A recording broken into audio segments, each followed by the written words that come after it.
Hey, what's up, guys? Chad here with the Reptile Rangers. Now, we're at the Kernersville Reptile Zoo and Medical Center again today and store. And we're going to talk about a topic that a subscriber wrote in about. It's been several weeks ago that this subscriber wrote in. We've been falling behind on videos because we've been so busy here at the zoo. We haven't got as many videos out here recently. But I'm going to try and get caught up at least on a couple of these past asks from subscribers on different topics that they would like for us to film on. All right, now before we get into that, right in this bottom corner right over there is going to be our subscriber button. Make sure you hit that, okay? And for those that already have, we appreciate you following along week after week after week. And let's get right into this. All right, now this is not necessarily going to be the easiest of topics to answer because there is no great answers for this. The topic was that the subscriber wrote in and asked about was how to know when a breeder is ripping you off. Like I said, there really is no easy answer to this, but I'm going to try and give some of the best examples that I can. There are a few good vendors that go to the expos. We just had one here that was next to our city, and in the same day that the expo was going on, we had, within about 2 hours, we had 8 people that came directly from the expo to our place, and 5 of them were already having concerns about the animal they bought.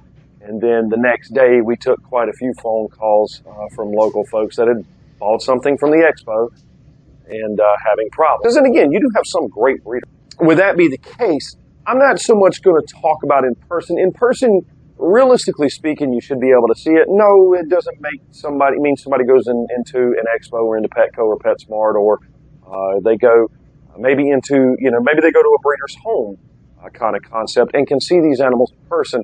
Generally speaking, you can kind of tell, but maybe not so much. But it is a little bit easier in person.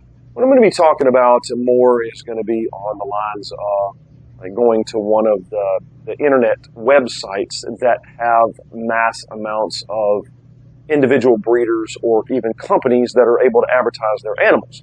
How do you know when somebody's trying to rip you off? Well, generally speaking, they're going to be pushing it pretty doggone hard. One of the things that I'll say that even we get a lot of, we'll have people that want to ask 500,000 questions. Look, folks, nobody has the time to answer 500,000 questions, especially a lot of people nowadays want to text. And, take half a day just to answer all the questions that they want back and forth and back and forth. Make a phone call and ask the questions. I don't mind taking phone calls at all. I take phone calls all the time, especially from this channel. People needing help and trying to get information where they haven't gotten it from YouTube, or they haven't gotten it from Facebook, or haven't gotten it from Google, or they've gotten so many millions of different opinions, which is out there, that they're wanting to just fine-tune this down into the simplistic version, or I guess I should say, as simplistic as possible version that they can, just so that they can be a good pet keeper, okay? But when somebody's trying to push something super, super hard, like overly pushing it, there's probably a problem.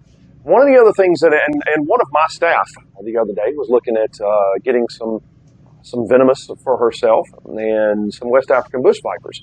And when she was talking to this guy, she would talk to me a little bit. Well, here's what he said. I said, here's the things that I would tell you right out of the gate. If he won't prove that it's eating, for one, if he won't prove, because they can tell you anything that they want. Yeah, it ate. Yeah, it did this. I've seen it at the expos thousands of times. When we were even doing expos, I would watch vendors and hear vendors that was next to us go, oh, yeah, it's eaten 2 or 3 times. See, it's in shed cycle right there. It's eating really well.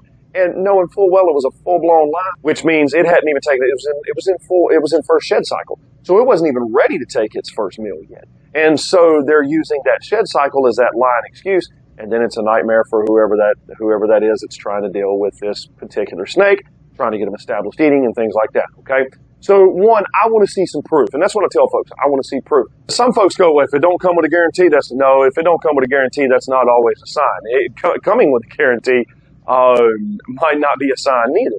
But most folks are not going to do much of a guarantee because a lot of your breeders can't control, once it's out of their hands, they can't control how a shipper deals with it. And a lot of the times, UPS, FedEx, and your different shippers run late or packages get behind.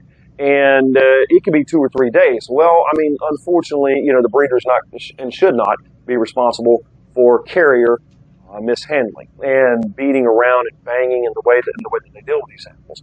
But somebody that's overly pushing something, okay, trying to give massive, crazy discounts, maybe that could be a possibility. Maybe they know what they have and they're just trying to make money off of it. Yes, I have seen that in stores, and I've seen that at expos as well. It's like they're just trying to get as much stuff off the table as fast as they can, and knowing that they don't want to take it back, and they don't want to have, they don't want to have that stuff die on them, because a lot of the stuff is wild-caught imported or bought from wholesale distributors, and they're not necessarily the greatest of quality of animals, irregardless of what is told.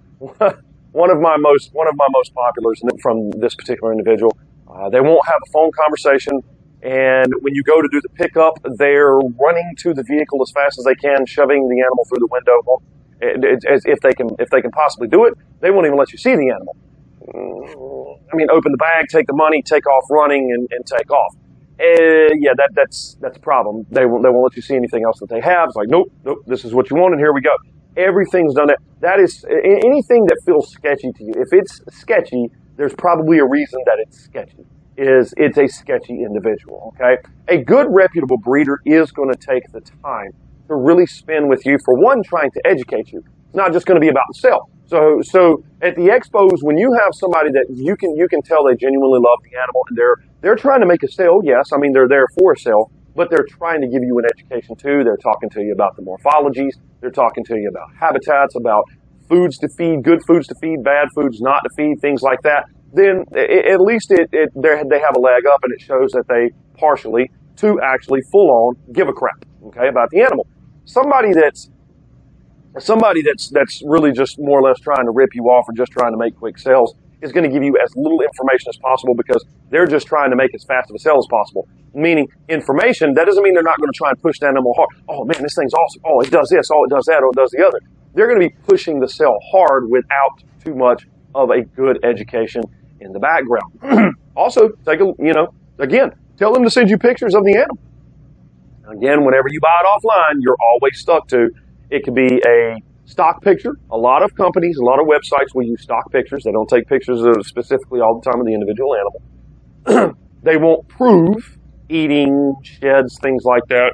Some things, and again, some of those things are a little bit harder to do, and it does take a little bit more time. But if it's a reputable person, they're at least going to go a little bit above and beyond to try and make sure that they give you as much comfort as possible with the animal that you're trying to buy from them. For one, they're staking their reputation on it. Now, in this industry anymore, nobody really cares. We have too many people in this industry in the first place. Way too many people that think they see money. They think they see, oh man, I can get rich quick off of reptiles. You're an idiot. Matter of fact, there's a lot of people starting to sell whole collections now because they're finally realizing that, oh yeah, ball pythons don't do what they thought. Leopard geckos don't do what they thought. Bearded dragons don't do what they thought. They see a lot of people out here and making a little bit of money. They see them doing a lot of breeding. They see them posting up these animals with these high expensive price tags. But that doesn't mean that everybody on the planet is stupid enough to pay that. So again, we get to a point where overstock happens and they're trying to push stuff as fast as they can because it is starting to cost more money. So, how to be able to tell when you're getting ripped off is just use common sense. Just use common sense. If there's red flags and it feels sketchy, it's probably sketchy for a reason. I mean, there is no fail-proof way to know, oh man, yep, what he just said, he's trying to rip me off. No, there's not. Unfortunately, there's not. Because you could have one person say one thing, another person say the exact same thing that person did, one person's telling you the truth, the other one's trying to rip you off. So again, that's a hard question to answer, and it's a hard video to do. I just usually say it as, in person, look at the animal. Take, for example, something like the leopard gecko, okay? The leopard gecko right here. If you have one that looks like this, we call that sticktail.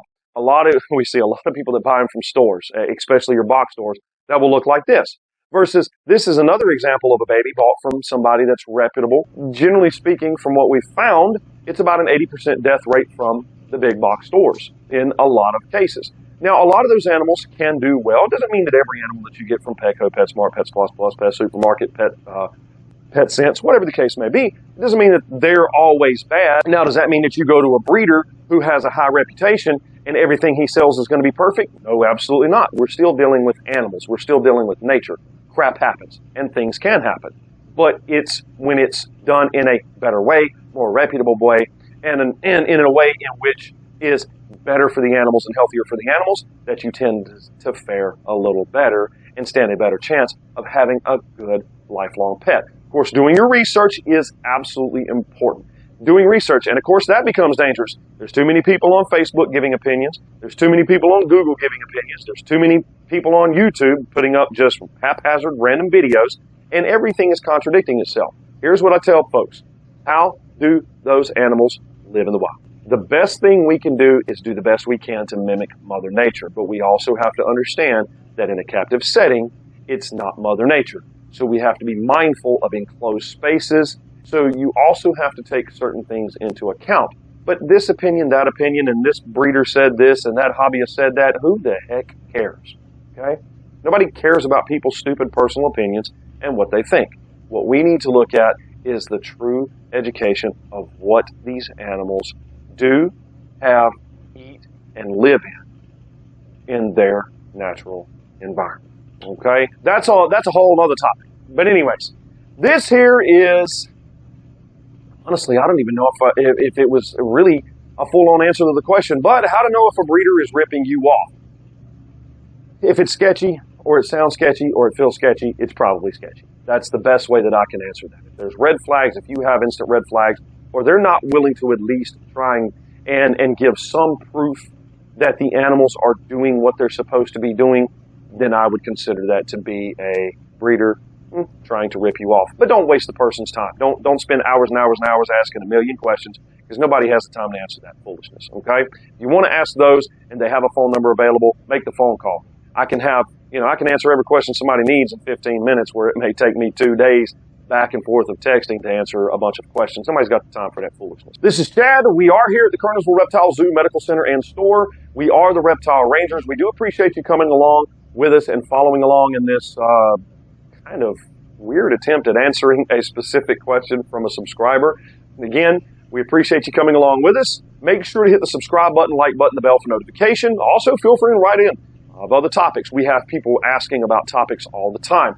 I've got a special episode coming up here within the next couple of weeks. It's going to be on UVB bulbs, and we are actually going to be showing which ones are horrible, which ones are better, just like we've talked about before. But we actually had a company that was kind enough to send us a meter, and we're going to do tests, and we're going to finally put all these UVB bulbs to test and show which ones are absolute trash that you're wasting your money on. Okay? Feel free to check out the TikTok channel, also entitled Reptile Rangers. So feel free to check out the Instagram page at Kernersville Reptile Zoo, the Facebook page as well, Kernersville Reptile Zoo. And if you're interested in any pets, supplies, things like that, yes, we do have the storefront. Feel free and write us in, okay? If you need anything, or if you have any questions, concerns about your animals, about your pets, about habitats, foods, things like that, any kind of questions, our information will be right below in the description. We appreciate you coming along with us. We'll either see you here at the zoo, or we'll see you on the next episode. Later.